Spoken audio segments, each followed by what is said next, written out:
Bonjour à toutes et à tous, bienvenue sur Open Box TV, l'émission de géopolitique et de géostratégie d'Alain Juillet. Nous nous sommes dit avec Alain Juillet que vous êtes de plus en plus nombreux à nous suivre depuis quelques temps. Nous existons depuis maintenant plusieurs mois et peut-être vous avez loupé un certain nombre d'émissions qui pour nous étaient très intéressantes et nous souhaitions vous en parler plus précisément en faisant un petit patchwork de ces émissions pour vous amener à les découvrir et si vous étiez intéressé, d'y retourner pour les regarder dans leur ensemble.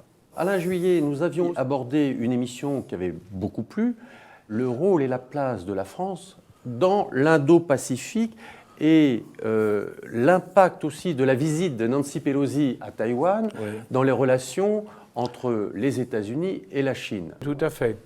Alors, d'abord, on avait eu la chance, pour cette émission, d'avoir un expert. On ne peut pas avoir mieux comme expert chez nous, puisque c'était Édouard Guillot, l'amiral Édouard Guillot, qui a été chef d'état-major des armées. Donc, qui mieux que lui ne pouvait nous parler de l'importance stratégique et des problèmes stratégiques de cette zone de l'Asie-Pacifique. Dans cette émission, nous avons regardé un certain nombre de choses.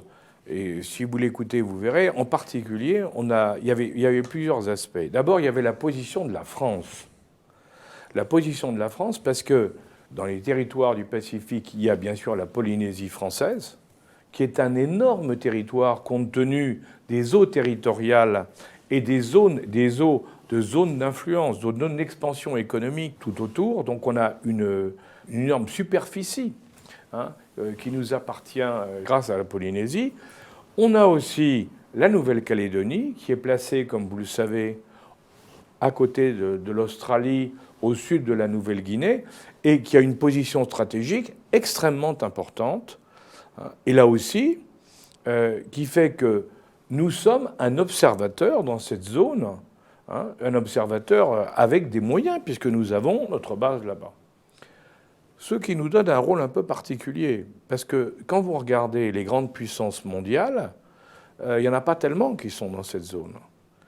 Et quand les Américains ont passé un accord dans le cadre de ce qu'on appelle l'AUKUS avec les Australiens et les Anglais, et que dans ce cadre-là, ils ont convaincu les Australiens d'acheter des sous-marins américains au lieu d'acheter des sous-marins français, ce qui était indiscutablement un mauvais coup qu'on nous a fait, mais derrière tout ça, il faut bien voir aussi qu'il y a une stratégie anglo-américaine, une stratégie de, qu'on appelle nous des Five Eyes, de ce groupe qui écoute un peu tout le monde dans le monde pour le compte de l'Amérique. Ces gens-là ont tous une stratégie qui est la stratégie américaine contre la Chine.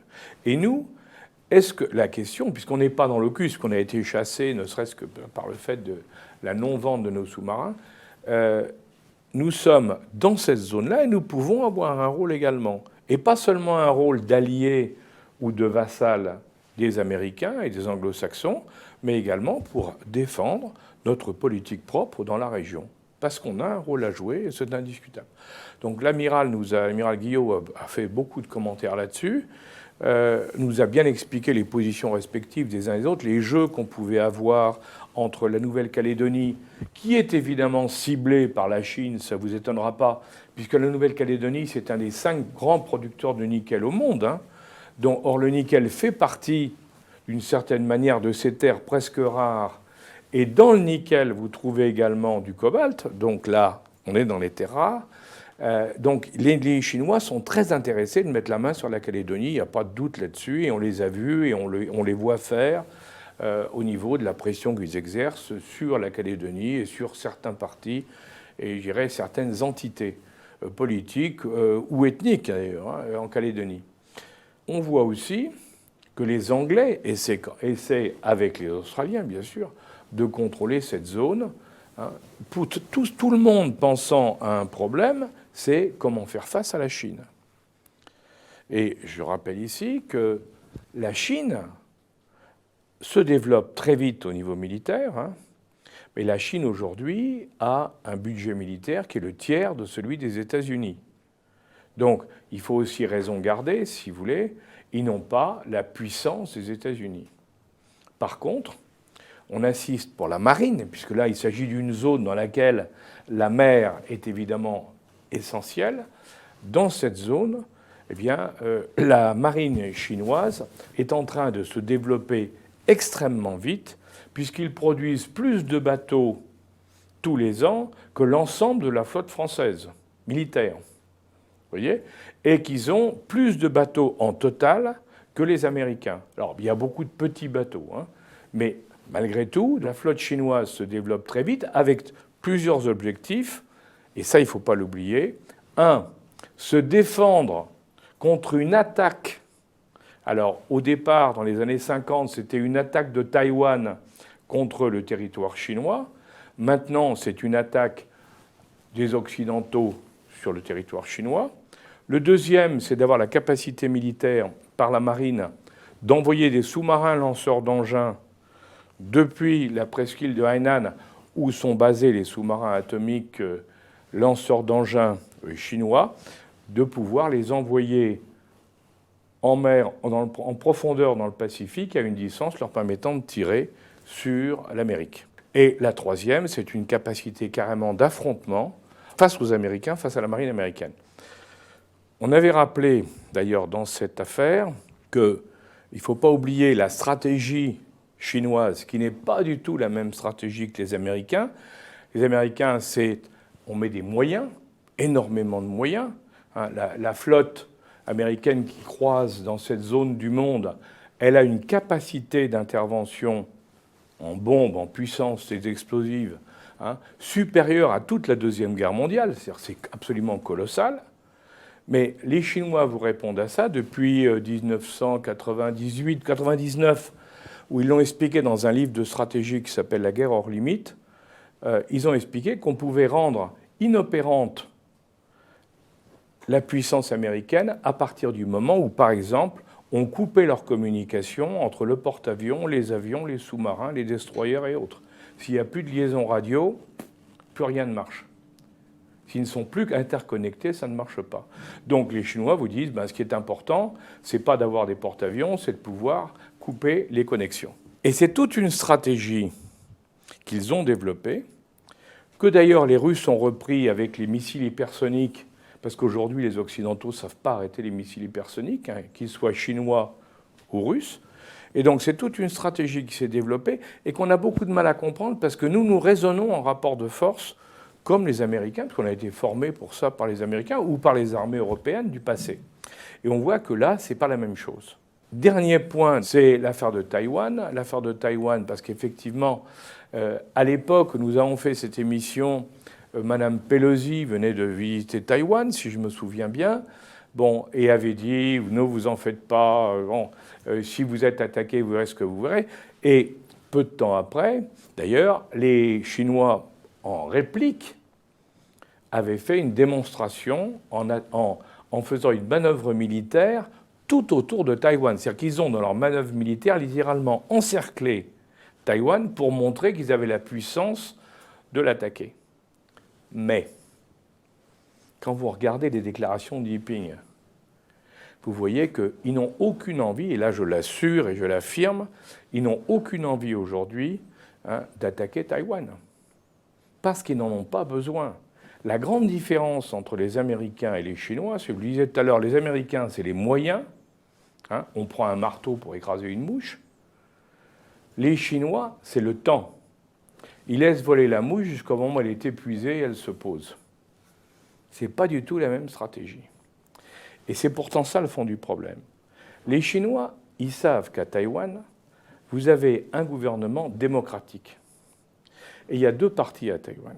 Il y a un parti qui est assez proche des Chinois et un parti qui est proche des États-Unis. Ça fait 2 fois que c'est le parti proche des États-Unis qui est au pouvoir. Donc évidemment, ils sont pro-américains. Mais les Chinois savent très bien que demain, dans 3 ans, dans 5 ans ou dans 10 ans, le parti proche des Chinois aura le pouvoir, parce que c'est le jeu démocratique. Et que ce jour-là, eh bien, de nouveau, les liens se resserreront entre Taïwan et la Chine, d'autant plus qu'on oublie ça chez nous. C'est que quand vous regardez ce que font les industriels de Taïwan, eh bien, l'immense majorité des industriels de Taïwan on construit des usines en Chine, de l'autre côté du détroit de Formose, dans le Fujian. Pourquoi ? Parce que c'est moins cher, parce que c'est efficace, et parce qu'il n'y a pas beaucoup de place à Taïwan. Donc, si vous voulez, il y a déjà des liens qu'on veut nous faire oublier. Alors vous me direz, oui, mais, et c'est là-dessus que je pourrais terminer sur cette affaire d'Asie, le président Trump, lui qui avait décidé d'attaquer non pas la Russie, il comptait sur l'OTAN financé par les Européens pour bloquer les Russes, lui avait décidé de taper sur la Chine. Et, alors pas tout de suite, bien sûr, mais de taper sur la Chine dès qu'on pourrait. Et en ce qui concerne justement toute cette zone, Taïwan en particulier, qu'est-ce qu'il a découvert ? Il a découvert que les microprocesseurs qui sont dans les missiles, qui sont dans les voitures, qui sont partout, toutes les puces de pointe sont faites aujourd'hui à Taïwan. Donc si on fait la guerre et que les Chinois bombardent Taïwan, qu'est-ce qu'ils feront en priorité ? Ils vont bombarder les usines de microprocesseurs. Et à ce moment-là, l'Amérique perdra, nous sommes dans la guerre hors limite, la guerre hybride, l'Amérique perdra la capacité d'utiliser les processeurs dans ses armes et pour faire fonctionner ses armes. Donc aujourd'hui, l'Amérique ne peut pas se permettre une attaque de Taïwan par la Chine. Donc elle ne peut pas, elle aussi, envisager de pousser à un conflit dans cette époque. Et donc ça va continuer jusqu'en 2026, parce que M. Trump, quand il était président, a forcé les Taïwanais à construire une usine, copie de l'usine, des usines de Taïwan de microprocesseurs aux États-Unis. C'est ça qu'il faut surveiller. Le jour où l'usine du microprocesseur aux États-Unis est faite, ce jour-là, il y a un risque, effectivement, que les Américains poussent Taïwan à se rebeller contre la Chine. Mais comme je vous l'ai dit, même à ce moment-là, on ne voit pas pourquoi les Chinois, qui ont tout le temps devant eux, feraient le moindre geste parce qu'ils sont tranquilles. Ils savent que tôt ou tard, ça leur tombera entre les mains, exactement comme ça s'est passé pour Hong Kong. Alain, merci. Et je laisse les internautes visionner les extraits que nous avons sélectionnés de cette émission sur l'Indo-Pacifique.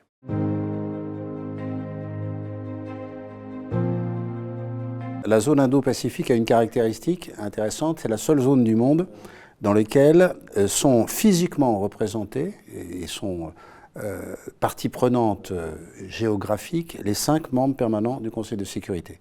Les Britanniques en océan Indien, puisque Diego Garcia, qui a beau être une base américaine, appartient à la couronne britannique.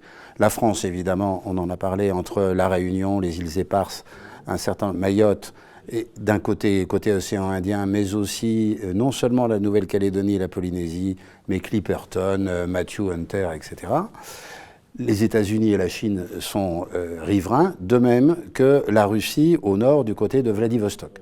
Et donc c'est un champ d'affrontement potentiel déjà pour ce qu'on appelle le P5, le groupe des 5 membres permanents. Le deuxième point, c'est que la politique chinoise, elle a au moins 2, voire 3 ressorts que l'on a tendance à oublier. Premier ressort, la Chine a besoin d'aller vers l'extérieur. Elle représente 20% de la population mondiale, elle a 10% des terres arables. Et donc on voit tout de suite qu'elle a besoin d'avoir à la fois des matières alimentaires, d'où l'achat, y compris jusque dans l'Allier, de terres agricoles, mais aussi en Amérique du Sud. Et elle a besoin de transport maritime. Ça, c'est le premier point. Le deuxième point, c'est que quand on se met à Pékin et qu'on regarde le monde depuis Pékin, on fait une carte centrée sur Pékin, la Chine, elle se sent enclavée. Enclavée d'un côté par l'Himalaya, d'où les affaires du Népal, et puis ensuite la Russie, la Mongolie, enclavée de l'autre par la fermeture que constituent les chapelets d'îles autour de ce qu'on appelle la mer de Chine méridionale. Vous avez Corée, Japon, et puis ensuite vous avez toute la série, Philippines, etc. Et ça descend jusqu'à l'Indonésie. Et donc, ils se sentent enfermés, ils estiment qu'ils ont besoin, puisque pour aller au grand large, il faut qu'ils passent par des détroits qu'ils ne contrôlent pas. Ce qui explique d'ailleurs une partie à la fois du développement de la marine chinoise et du passage de la marine chinoise d'une marine côtière jusqu'aux années 2000 à une marine très océanique maintenant. Je rappelle que la marine chinoise construit tous les 2 ans l'équivalent de la marine française. Donc ça, c'est un deuxième point qu'il faut avoir présent à l'esprit. Le troisième point, c'est bien sûr la lutte contre les États-Unis. Les États-Unis, c'était le célèbre pivot théorisé par Obama, mais en réalité, quand on regarde la politique américaine, c'est au milieu des années 90 que les Américains se sont dit il faut qu'on fasse attention au Pacifique. Si on prend la Californie seule, le 6e État économique, la 6e puissance économique mondiale. Bien, c'est ça. Et la Californie, elle a les Rocheuses derrière elle, donc elle n'a que le Pacifique pour commercer. Franchir les Rocheuses par le train, c'est possible, mais il se trouve que par la mer, c'est quand même plus, plus rapide. Après, il y a des tas de prétextes, des prétextes pseudo-historiques. La Chine dit que la mer de Chine méridionale lui appartient depuis des siècles. D'ailleurs, les cartes faites par les jésuites français à la fin du XVIIIe le prouvent. Mais on peut lui opposer qu'avec les mêmes cartes, Taïwan n'appartenait pas à la Chine au même XVIIIe siècle. Donc, quand elle dit que Taïwan est un morceau de... On peut retourner à la totalité des arguments. Taïwan, on sait que c'est après la Seconde Guerre mondiale et la défaite de la Chine, de Chiang Kai-shek, du Japon. Du Japon et ensuite de Chiang Kai-shek. Mais Taïwan, avant, c'était à qui? Avant, c'était quasiment un royaume indépendant, avec des autochtones qui n'étaient pas des Han, pas des Chinois du Nord, qui ont été... non pas éliminés façon indienne et Amérique du Nord, mais enfin qui ont été un peu mis de côté. Et c'est vrai qu'en 1949, quand le maréchal Chiang Kai-shek s'est retiré sur Taïwan, énormément de Chinois, de Han, là pour le coup, donc des Chinois du Nord, sont venus s'installer. Mais ça reste quand même un pays de quelques dizaines de millions d'habitants, comparé à 1,250 milliard. Bien sûr, bien sûr. Mais il ne faut pas oublier que la Taïwan... avant même que Chiang Kai-shek envahisse, Taïwan, qui était sous contrôle japonais, pendant toute la guerre, c'était sous contrôle japonais, à la fin de la guerre, l'ONU a donné Taïwan à la Chine en disant aux Chinois, chacun se répartit les dépouilles en définitive de l'Empire japonais, et vous récupérez Taïwan. Ce qui fait qu'effectivement, comme tu disais, ils continuent, maintenant ils disent, c'est à nous, vous nous l'avez donné. La présence chinoise en Polynésie française, elle est très très ancienne, elle date de la fin du 19e siècle. Moi, je me souviens très bien, dans les années 70-80, il y avait encore une maison du Kuomintang en plein cœur de Papeete, qui était une espèce de temple. Il y avait une maison du Kuomintang. Donc l'influence chinoise, il y a toujours une diaspora chinoise. Très important. Qui, évidemment, dans tous les États du Pacifique, les Chinois ont toujours été des commerçants, et donc on les retrouve absolument partout. Évidemment, ils ont été très travaillés, si j'ose dire, par les services chinois avec l'expansion et la montée en puissance de la Chine continentale. Et c'est là où on voit que la présence française, aussi bien dans l'océan Indien que dans le Pacifique, elle a toujours été vue d'un très mauvais œil par tous les pays d'origine anglo-saxonne. Je rappelle que l'Australie a été découverte par les Français. Mais à chaque fois qu'il a fallu faire quelque chose, au dernier moment, les anglo-saxons, Américains inclus, ont dit aux Français, dites donc, vous ne pourriez pas faire quelque chose. Pendant longtemps, les Australiens ont soutenu les mouvements indépendantistes en Nouvelle-Calédonie. Au dernier référendum, il ne fallait surtout pas que ça devienne indépendantiste, tellement ils avaient peur des Chinois. L'océan, c'est 70% de la surface de la planète, et rien que le Pacifique plus l'océan Indien, c'est les 2 tiers des océans. Donc c'est énorme. Imaginez que la France, vous voyez le territoire métropolitain, 550 000 km². Le nombre de navires de surveillance que nous avons pour les 11 millions de kilomètres carrés qui ont été cités tout à l'heure, qui sont bientôt 12 d'ailleurs, c'est comme si nous avions une seule voiture de police stationnée sur le territoire métropolitain. Pour cette affaire de sous-marin, l'idée était de monter ce qu'on appelle une sous-marinade. Il faut des années pour construire, pour faire ce qu'on appelle maintenant un écosystème, depuis les ouvriers spécialisés, les soudeurs exceptionnels, les oreilles d'or telles qu'on a pu le voir dans le film Le Chant du Loup, les ingénieurs, les maintenanciers, les mécaniciens, il faut des années. Le système avait commencé, c'était un contrat sur plusieurs dizaines d'années. Le fait d'avoir annulé et d'avoir annoncé qu'on passait sur le stade nucléaire, c'est un deuxième écosystème qu'il faut mettre en place, qui n'a rien à voir, parce que c'est l'écosystème nucléaire. Là, on estime qu'il faut entre 15 et 30 ans. J'ai bien dit entre 15 et 30 ans. 30 ans pour être totalement autonome. Nous le savons, c'est ce que nous avons vécu, nous. Et on n'était pas plus manchots que d'autres. Alors, en 15 ans, vous avez déjà des premiers résultats, ce qui a été notre cas. Mais pour être pour absolument tout couvrir, 30 ans. Le résultat de l'annonce du Premier ministre Morrison, c'est qu'il a retardé l'accession à des sous-marins modernes de 15 ans. Il a retardé. Et donc, la fenêtre d'opportunité pour la marine chinoise vient de s'agrandir de 15 ans, ce qui est exactement le contraire de ce que voulaient les stratèges australiens et le contraire de ce que voulaient les stratèges américains. Le détroit de Malacca voit passer 50% du trafic mondial. Je pense que les Chinois, comme les Américains, sont très très adeptes de Sun Tzu. Oui, ça c'est clair. Bon, c'est-à-dire des stratégies qui sont plus souvent indirectes.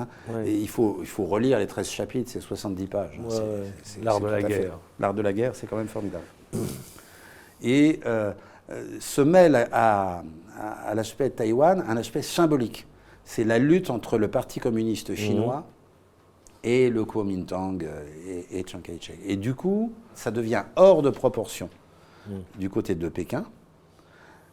Les Américains, qui, comme le disait Churchill, trouvent toujours la bonne solution, mais seulement après avoir essayé toutes les mauvaises, sont quelquefois un peu dans ce cas-là. Et donc, je suis très très prudent sur cette affaire-là. Les premiers livres de stratèges sont américains d'ailleurs, après la guerre, c'est Samuel Brody, 1947, la stratégie des détroits de Taïwan, Taiwan Strait Strategy. Eh bien, quand on les relit aujourd'hui, ce qui m'est arrivé il n'y a pas très longtemps, justement, je les regardais, il n'y a pas un mot à enlever. Ça continue. Ça continue. Donc on est sur un point de tension entre on est sur un point de tension. La mer de Chine méridionale, c'est un problème international. Ça, c'est sûr. Et donc nous sommes aussi concernés, à la fois comme puissance riveraine du Pacifique, mais également comme puissance commerciale, et puis au nom des principes de liberté de navigation. La mer, c'est res nullius, ça n'appartient à personne. Cette évolution technologique de la marine chinoise, ça va lui permettre au fur et à mesure de dépasser peut-être la technologie et la puissance de la marine américaine, ou est-ce qu'il y aura toujours un gap en faveur des Américains ? Pour reprendre le vieux dicton, il n'est de richesse que d'hommes. L'essentiel à matériel équivalent, ce sont les hommes. Et à matériel pas équivalent, ça reste les hommes. Et on le voit avec le conflit ukrainien, où des gens qui sont déterminés, correctement entraînés, correctement formés, font mentir les statistiques d'une certaine façon. Je ne sais pas si ça va durer, mais en tout cas, jusqu'à présent, c'est très clair. Et le niveau d'entraînement des Américains est très supérieur pour l'instant à celui des Chinois. Mais pas seulement. Leurs doctrines d'emploi sont assez différentes. Les doctrines chinoises sont d'origine soviétique, et c'est extrêmement centralisé. Le commandant de navire n'a absolument aucune liberté, voire l'amiral. Donc ça joue sur la doctrine, sur la formation des hommes. Même si en nombre de navires, la marine chinoise est devenue la première du monde. Ah, déjà. C'est déjà le cas. Pas en qualité, ça c'est qualité technique, technologique, et absolument pas en entraînement. Ça, dans 30 ans, je ne sais pas, mais c'est une génération. Mais pour les 10 ans à venir, non. Voilà donc la fin de cette émission un peu particulière. Nous ferons d'autres émissions en ce sens. Merci de nous soutenir sur Tipeee pour garder cette indépendance de ligne éditoriale. Et merci Alain. Merci. À bientôt. Merci Claude et à très bientôt, bien sûr. Bientôt. Vous êtes de plus en plus nombreux à nous suivre sur Open Box TV, l'émission de géopolitique d'Alain Juillet, et nous vous en remercions. Et vous pouvez nous suivre à loisir, où que vous vous trouviez, sur l'ensemble des réseaux sociaux que nous vous proposons, et en particulier via les podcasts, pour une écoute en toute liberté, où que vous vous trouviez.